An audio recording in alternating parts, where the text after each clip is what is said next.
Napoleon Bonaparte. When you think of this brilliant Corsican military leader, what do you imagine? A short and slightly man with one hand in his coat? Or a majestic leader upon his horse, his robes billowing among him?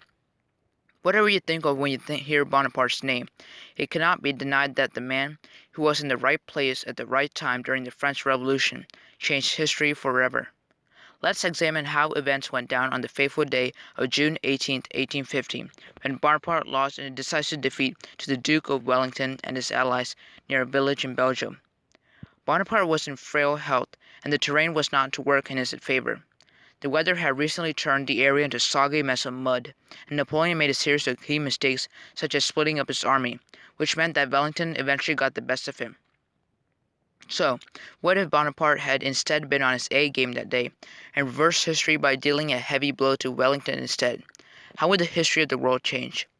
First of all, for the remaining 6 years of his life, Bonaparte would rule over France, and given the decisive victory he handed them, the coalition would likely not attempt to engage him soon. Yes, perhaps after a year or two, once they recoup, but the coalition would engage Bonaparte only after a while. With the greater time in office, the revolutionary ideas of the French Revolution would permeate Europe more. Napoleon would have more time to send liberal ideas in Europe, and we could see perhaps more active and aggressive revolutions against the monarchs of Europe, if Napoleon were to keep a grip on power. The Congress of Vienna of 1815 was aimed at restoring a balance of power and installing more conservative regimes after the Napoleonic Wars. In short, they wanted to return to pre-war times and stifle liberalism.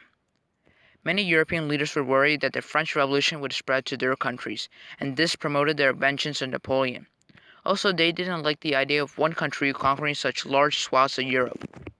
If Napoleon were to engage the coalition and deal more decisive victories, it would eventually falter and break apart, and France would essentially exercise vast powers of the European continent, directly and indirectly. Britain and other coalition members would be humiliated, and their monarchs would likely be stripped of much of their power, much earlier than what happened in our timeline. So, with essentially constitutional monarchies in place, under the influence of powerful France, let's take a look at the rest of the world. Surprisingly, the rest of the world will look much the same.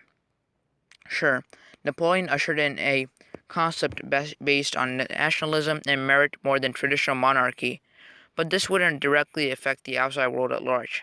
The Latin American nations will still likely break free, using the chaos of the Napoleonic Wars to their advantage. But overall, the world would be the same outside of Europe.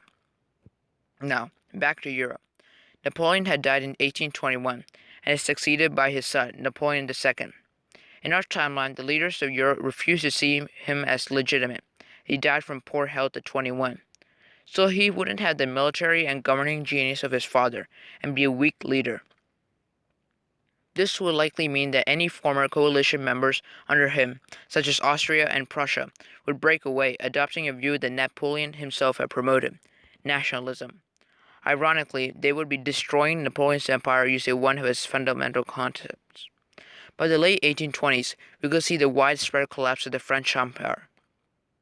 So, to sum things up, the biggest thing that would be different in a more liberal Europe is that happens early on. We would see more power to the people and less to the monarchs in this timeline. And who knows? Perhaps some colonies in Africa and Asia would take advantage of the prolonged chaos in these alternate timelines and declare independence themselves, ushering in a new set of African and Asian nations over 100 years before they formed in our timeline. But we'll never truly know. Thanks for watching.